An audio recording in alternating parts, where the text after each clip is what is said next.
Summit on behalf of NAPA. NAPA wants you to be able to go to a store, buy a part, and take it home and fit it on your car. It's called the Right to Repair Act. You have the ability to fix your car if you choose to do so. You can take it to a Toyota dealership if you want, but you also should be able to buy a part and fix it if you choose.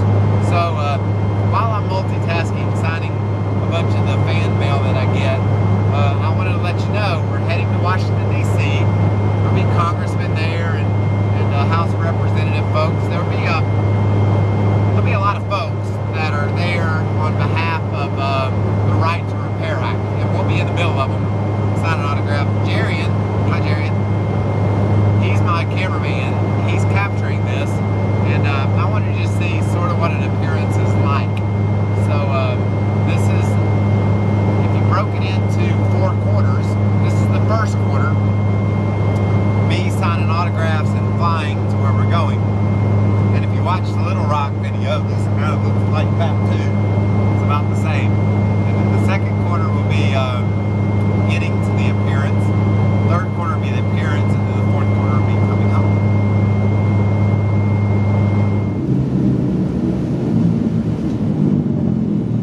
That doesn't look like I forgot. Kind of forgot.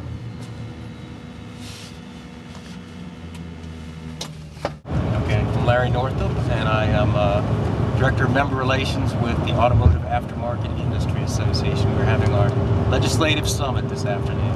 We appreciate Michael being here. Thanks, NAPA. So, to me, this is a no-brainer. We should be able to leave Washington tonight with this Right to Repair Act passed. I don't see how we could not be able to do that. Like my tie, I got my NAPA tie on. But basically, what it amounts to, the Right to Repair Act, it says that consumers, you know, if you buy a car, you can fix it if you want. And Jarian, shake your head, say yeah. You like to work on your car.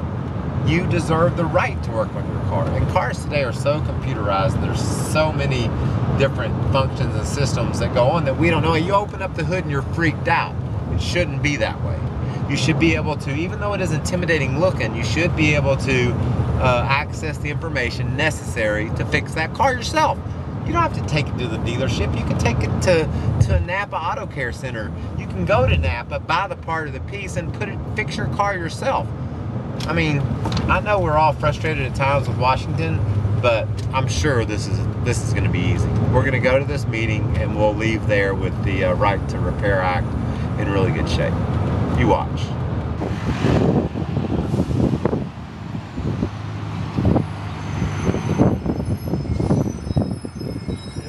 We're here at Patrick McHenry's office, represented North Carolina, and we're going to get him to pass the Right to Repair Act, or at least to advocate for passing it, because all of you people who are viewing right now want to fix your own cars, or you want to get them fixed where you want to, including NAPA parts and NAPA facilities, of course.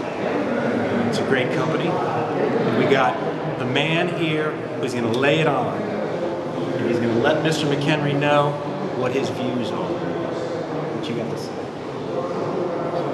He's going to be a lobbyist for a minute. I'm pretty sure you and I can just work this out, but this Right to Repair Act is a no-brainer. Oh, absolutely. And I'm right on this. Okay. I think I'm right on this. I was here a couple years ago and we were talking about getting this legislation pushed forward, and I thought, Not that NAPA would care about it, right?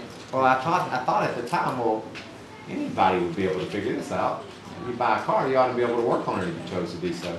And I was here a couple years ago, and I thought I pretty much was going to just get it done, and now I'm back here 2 years later, so I was glad to be able to come see you to see if you can help me out a little bit. No. That one, the bottom. Final? 6 mutual friends. Yeah, that's us. And that's your daughter? Add me. Yeah. All right. It's actually...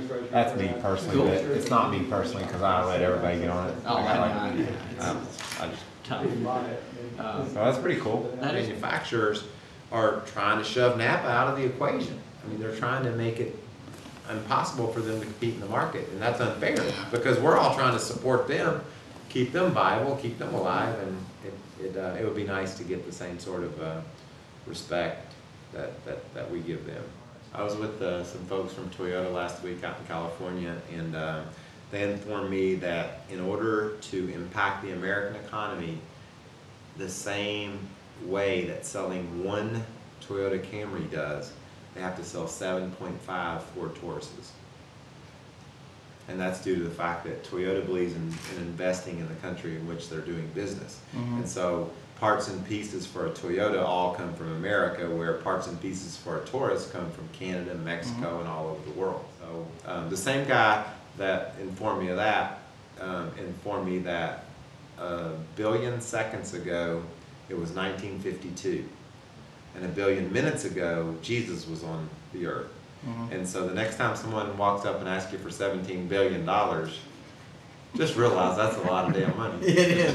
Man, that was cool, huh? Meeting with the congressman, talking about, we're in Washington, D.C., and we're talking about issues and concerns, not only about the Right to Repair Act and NAPA's desire to make sure Americans can fix their own car if they choose to do so, but we're talking about roads and airports and stuff in Sherrills Ford back in North Carolina. So that was very educational for me, and it was also really cool for me to see how connected Congressman McHenry was to what was going on back home. After all these years. Thank you very much. Appreciate you saying hello. Michael, I'm Henry Brown from South Charleston, South Carolina. Nice seeing you, Michael. Good to see you. Appreciate saying hi. Thank you for being up here. I'm happy to be here. I've had a lot of fun. Where do you live? Oh, yeah? What town do you live in? I'm from Connecticut, but he's a veteran from Indiana. Yeah, there are. Are you ready? Yeah. Thank you very much. Thank you so much. Yes, it should be good.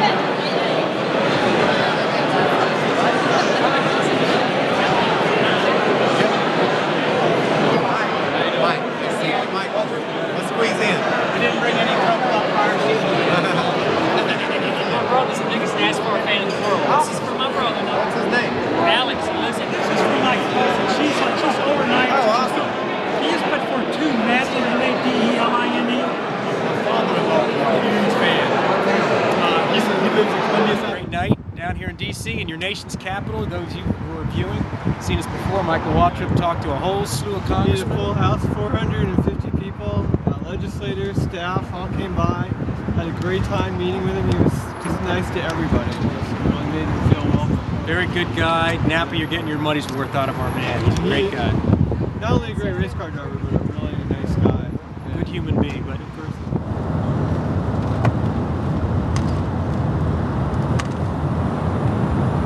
Well, we did all we could do. We made our presence known. We told everyone we thought that it was ridiculous that you couldn't work on your own car. The right to repair. That's what we're all about. I proudly wore my NAPA tie. Thank you, Bob. It's the coolest tie ever. I will wear it more. I just like it. But we're on the way to the airport. We're going to get on the plane and head back to North Carolina. And in the morning, I'm going to LA. I'm going to be on My Name is Earl. So I go from hobnobbing with the congressional type to LA with Earl and his brother Randy and Catalina and Joy. So, you never know what's next.